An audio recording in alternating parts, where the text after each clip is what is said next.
डोगर हमारे साथ हैं, उनसे बात करते हैं। डोगर साहब, क्या तफसीलात हैं आपके पास? जी, मीर शकील रहमान को आज नैब ने सवालात उनको दिए थे, सवालात के जवाब देने के लिए बुलाया था।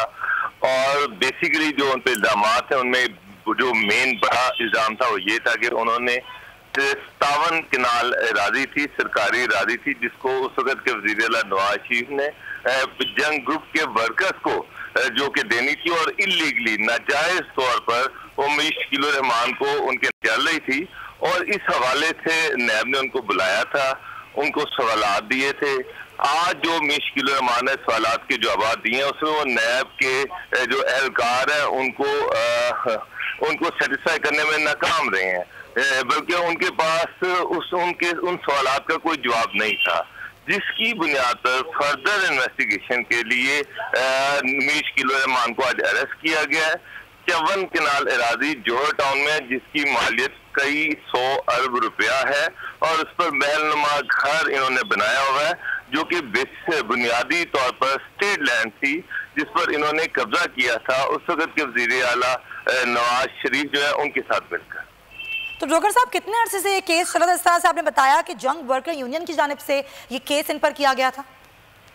इनफैक्ट जंग यूनियन वर्कर्स जो उस वक्त की यूनियन वर्कर्स थे, उन्होंने उस वक्त के प्रेसिडेंट जनरल ज़ियाउल हक को एक रिक्वेस्ट की थी कि उनके लिए एक हाउसिंग सोसाइटी का ऐलान किया जाए, जिस पर उस वक्त के वज़ीर आला मियां नवाज शरीफ जो थे उनको अहकामात सादित किए गए कि ये जंग यूनियन वर्कर्स के लिए एक हाउसिंग सोसाइटी बनाई जाए, जहाँ पर गरीब वर्कर जो है, गरीब एम्प्लॉय जो है, वो अपने घर बना सकें। लेकिन मियां नवाज शरीफ ने मीर शकील रहमान के साथ मिलकर ये जो अराजी थी, बजाय कि ये वर्कर्स को डिस्ट्रीब्यूट की जाती, बजाय कि वो मुलाजमीन को दी जाती, ये मीर शकील रहमान जो है उनको जाती तहवील में उनको ये सारी अराजी जो थी ट्रांसफर कर दी, और उस पर इन्होंने अपना एक बहुत बड़ा महल बना लिया, जिसकी आज मालियत कई 100 अरब रुपया है, और आज वो मीर शकील रहमान के कब्जे में है, उनके पास है। और ये बड़े अरसे से ये केस चल रहा था। इसी हवाले से नैब ने मीर शकील रहमान को बुलाया था, और उस पर जब उनसे सवालात पूछे गए तो उनका किसी सवाल का जवाब नहीं था उनके पास, जिसकी बुनियाद पर नैब ने आज उनको अरेस्ट। बिल्कुल, नैब को तसल्ली बख्श जवाब नहीं दे सके, इसलिए नैब ने अरेस्ट कर लिया। बाबर डोगर साहब हमारे साथ रहिएगा, अब्बास हैदर नकवी हमारे साथ हैं, तेज लेते हैं। अब्बास, आपके पास क्या तफसीलात हैं इस खबर से मुतालिक? जी बिल्कुल, जैसा कि बाबर साहब ने भी बताया, और ये बड़ी पेशरफ्त है नैब की जानिब से, क्योंकि नैब के जो अफसरान हैं वो मीर शकील रहमान से बार बार जो LDA लाहौर डेवलपमेंट अथॉरिटी का लॉ है, जिसके मुताबिक जो है 17 प्लॉट से ज्यादा जो है प्लॉट जो है कोई किसी को नहीं LDA दे सकता, जब एक एक कनाल के जब प्लॉट से इनके पास थे जो 54 कनाल की मुख्तलिफ थे, एक कनाल के 54 प्लॉट उनके पास थे। तो इस हवाले से नैब जो है मुस्तकिल तौर पे मीर शकील रहमान से ये भी सवाल करता रहा कि कौन से लॉज हैं या कौन से कवानीन है या कानून है जिनके तहत आपने ये तमाम प्लॉट जो है इनके ऊपर जो है आपने तामीरात की और उनके ऊपर कब्जा किए रखा। जिसके बाद जो है मुस्तकिल तौर पे मीर शकील जो है तमाम सवालों के जो जवाबात हैं वो नैब को देने में मुकम्मल तौर पे बेबस नजर आए। जिसके बाद जराये का ये कहना है कि चेयरमैन नैब की मंजूरी के बाद जो है मीर शकील रहमान को नैब ने गिरफ्तार कर लिया, और इस हवाले से जो है ये बड़ी पेशरफ्त है कि मीर शकील रहमान को नैब अफसरान ने अपनी तहवील में ले लिया। इससे पहले भी जब मीर शकील रहमान को बुलाया गया था तो उनके सामने एक सवालनामा रखा गया था, 12 सवालात उनके सामने नैब अफसरान ने रखे थे, और उनसे ये पूछा गया था कि लाहौर में जो 54 कनाल अराजी जो नहर के ऊपर उनके पास मौजूद है, जिसका कब्जा उनके पास गुज़िश्ता 2 से 3 अशर हो चुके हैं, वो उससे काबिज हैं, तो किस हवाले से काबिज हैं, और उसके क्या रूल और रेगुलेशन जो है जो उन्होंने तय किए थे लाहौर डेवलपमेंट अथॉरिटी के साथ, या उस वक्त के वजीर आला मियां नवाज शरीफ ने किस वजह से उनको ये सारी जमीन जो है दी थी। जिसके बाद जो है मीर शकील रहमान मुकम्मल तौर पर नाकाम नजर आए थे नैब को तमाम तफसीलात देने में, और उसके बाद नैब ने आज फिर उनको तलब किया था, आज फिर उनको बुलाया था। लेकिन आज एक मरतबा फिर जब मीर शकील रहमान नैब के 3 रुकनी टीम के सामने बैठे तो वो तमाम सवालों के जवाब देने में मुकम्मल तौर पे नाकाम और कासिर नजर आए, जिसके बाद जो है ये बड़ा इक़दाम नैब की जानिब से उठाया गया है। ठीक है अब्बास, हमारे साथ ही रहिएगा। जाहिर है वो सवालात उनसे पूछे गए, दूसरी बार हुए, लेकिन वो किसी भी सवाल का जवाब आज नैब को ना दे सके और नैब ने मीर शकील उर रहमान को गिरफ्तार कर लिया है। असद खरल साहब भी हमारे साथ मौजूद हैं, सीनियर सहाफ़ी हैं, उनसे बात करेंगे। खरल साहब, ये आज का केस नहीं है, बहुत पुराना केस है। कई बार तो वो पेश भी नहीं हुए, लेकिन जो सवाल उनसे पूछे गए कोई जवाब उनके पास नहीं था।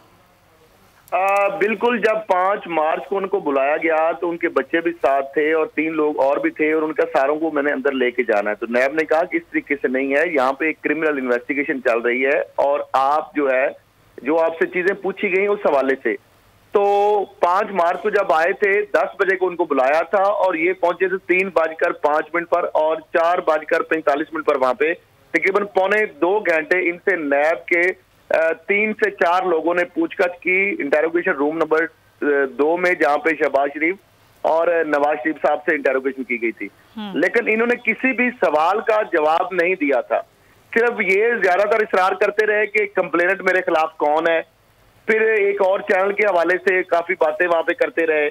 लेकिन नैब ने कहा, फिर इन्होंने कहा कि मुझे आप लिख के दें, जो मेरे से आपको चीजें रिक्वायर्ड है वो मुझे आप तहरीरी तौर पर लिख के दें। नैब ने कहा इन्वेस्टिगेशन में ये तरीका नहीं होता, ये कागज और पेंसिल लें और आप जो चीजें हम कह रहे हैं इसको आप लिखना चाहते हैं लिख लें, जो भी है। हम आपसे जो चीजें पूछ रहे हैं, पहले सबसे उन्होंने पूछा कि आपने ये जगह किससे ली है। तो मीर शकील उर रहमान का जवाब था कि ये मैंने मालिक से ली है। तो उनका मालिक कहाँ रहता है? पहले उनका शेखुपुरा, फिर उनका कसूर, फिर कहा जड़ाला, फिर उनका मुझे पता ही नहीं है।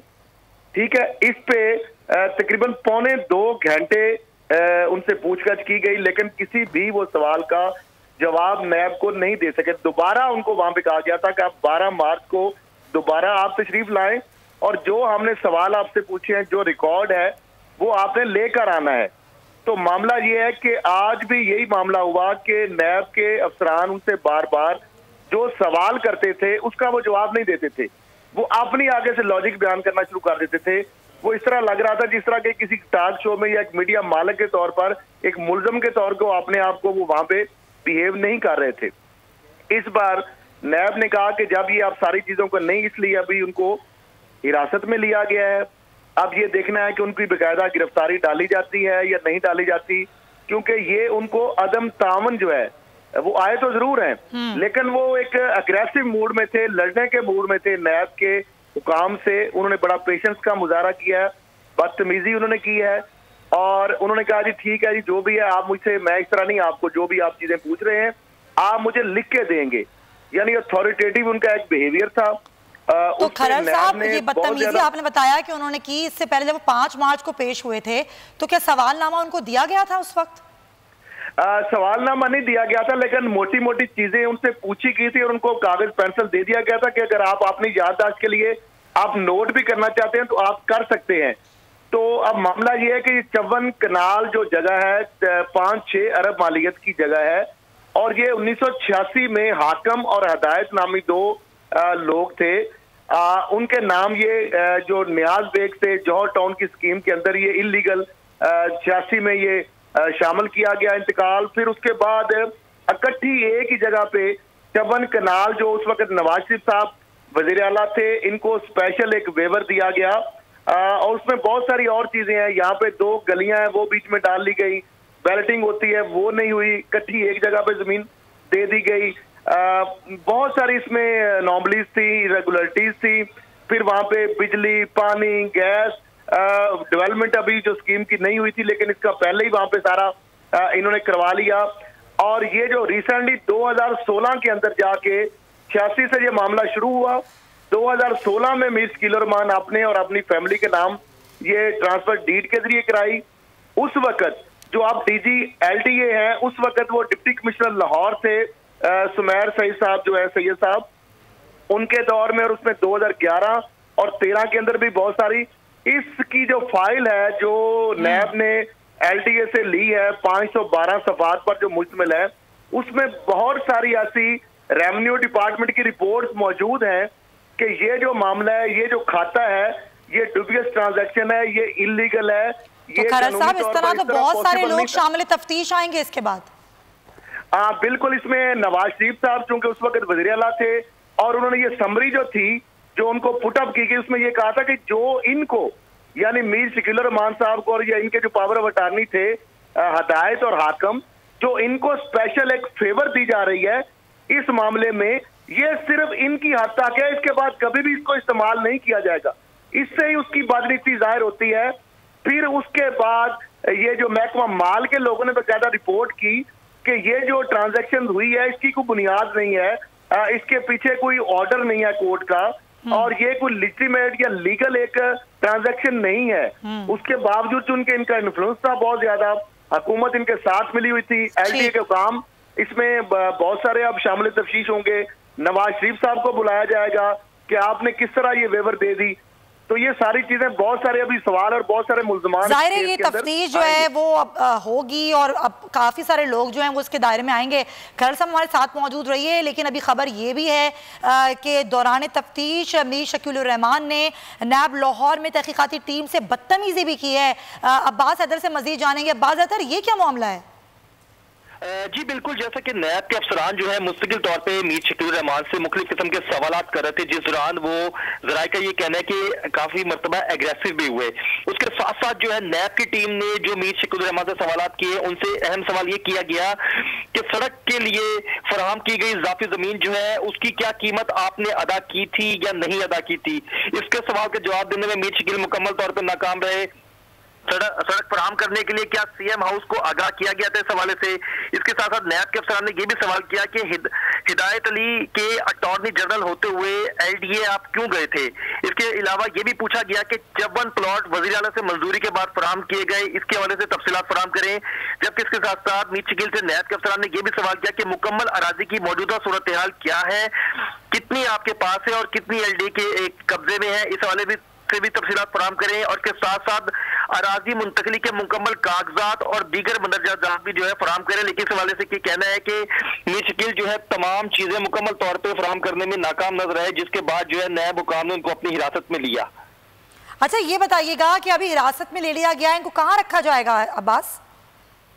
जी, इस हवाले से जो फैसला है ज़राए का ये कहना है कि मीर शकील जो है अगर नैब जो है मुकम्मल तौर पर अपनी हिरासत में ले लेती है, फिर उनका जुडिशल रिमांड के लिए उनको नैब अदालत में पेश किया जाएगा। और उसके बाद ये इम्कान है कि शायद मीर शकील का 12 या 14 दिन का जो है जिस्मानी रिमांड जो है नैब की जानिब से लिया जाएगा। और उसके बाद इस केस के अंदर जो है नैब भरपूर तौर में उनसे तहकीकात का आगाज करेगा और तमाम सूरत हाल जो है उनसे पूछेगा कि बताएंगे जो लाहौर में 54 कनाल अराजी है इसके मालिक कैसे बने और फिर तमाम डॉक्यूमेंटेशन दीगर तमाम डिपार्टमेंट से, महकमा माल से, दीगर पटवार खानों से और दीगर तमाम जितने भी गवर्नमेंट के डिपार्टमेंट हैं उनसे तमाम डाटा जो इकट्ठा करने के बाद तहकीकात का जो दायरा कार जो है उसको बढ़ाया जाएगा। ठीक है, हमारे साथ ही रहिए। अब्बास हैदर नकवी हमें आगाह करें, वो नाजरीन जिन्होंने हमें ज्वाइन किया उनको अहम खबर दे दें कि आज नैब ने जंग और जियो के मालिक मीर शकील रहमान को गिरफ्तार कर लिया। आज वो दोबारा पेश हुए, दूसरी बार पेश होने पर भी वो नैब के सवालात के जवाबात नहीं दे पाए। एलडीए के कानून के मुताबिक 17 प्लॉट से ज़्यादा प्लॉट्स रखने पर यह कार्रवाई होती है। 54 प्लॉट्स गैर कानूनी तौर पर लेने का उन पर इल्ज़ाम है। उस वक्त के वज़ीर आला मियां नवाज शरीफ से उन्होंने गैर कानूनी रियायत ली थी। 54 प्लॉट्स के हवाले से तकरीबन 57 केनाल सरकारी अराजी है जो कि इनको मिली थी और इसी पर पूछगछ कर रहा है नैब मीर शकील रहमान से, जिसका वो सवाल किसी भी सवाल का जवाब वो नहीं दे पाए।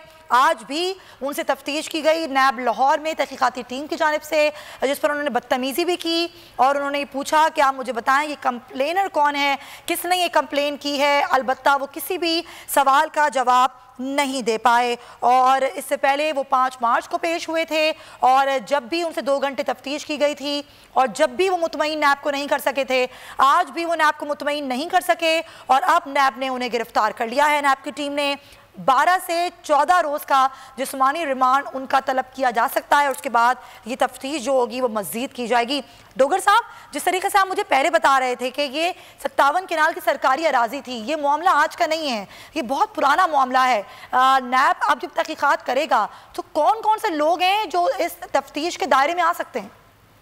देखिए, इसमें इस तफ्तीश के दायरे में सबसे पहले तो उस वक्त के वज़ीर आला नवाज शरीफ जो है वो आएंगे कि उन्होंने किस कानून के तहत किस कानून के तहत मीर शकील उर रहमान को वेवर दिया था। स्टेट लैंड 54 कनाल जमीन जो थी, कीमती जमीन जो थी, वो वो इनके नाम कर दी, जो कि वो नहीं कर सकते थे।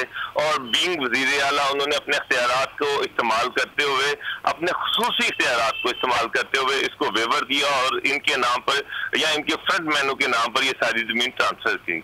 वो तो जाहिर बात है कि ये जो भी अनोमली हुई, ये जो भी इरेगुलरिटी हुई, जो भी इलीगैलिटी हुई, उसमें उस वक्त के वजीर आला जो है वो बराबर की शरीक है। मियां नवाज शरीफ जो है, एक उनका नाम आएगा, मीर शकील उर रहमान जो एंड बेनिफिशरी थे, जिन्होंने वो सारी जमीन जो थी उस पर कब्जा किया। अब जिस तरह खरल साहब बता रहे हैं कि वहाँ पे उसके वहाँ पर बाकायदा सड़कें थी, उन सड़कों को भी सब्सक्राइब करें और बेल दबाएं ताकि कोई खबर रह न जाए।